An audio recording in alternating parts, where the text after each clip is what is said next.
Let's take a look at some of the available therapy as well as what is the mechanism. And again, broadly speaking, PONV is mediated centrally as well as peripherally. So this higher cortical centers can impact on PONV. The vestibular system, as a result, when you go sailing or you go jumping out of a plane and your vestibular system get disturbed, you get nausea. And we also know that the chemoreceptor trigger zone is an area which is in the base of your fourth ventricle, is very porous.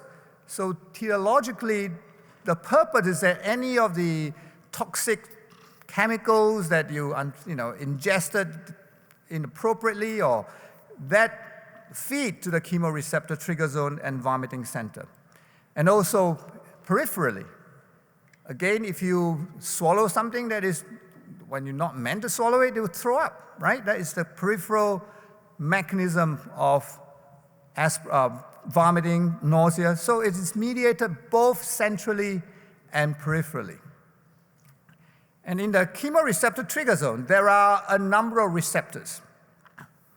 And these serve as a little reminder to you, some of these receptors are involved. Acetylcholine receptors, dopamine receptors, histamine receptors, 5-HT3 or serotonin receptors, and more recently, the NK1 receptors have been implicated as the major receptor system within the chemoreceptor trigger zone and the vomiting center.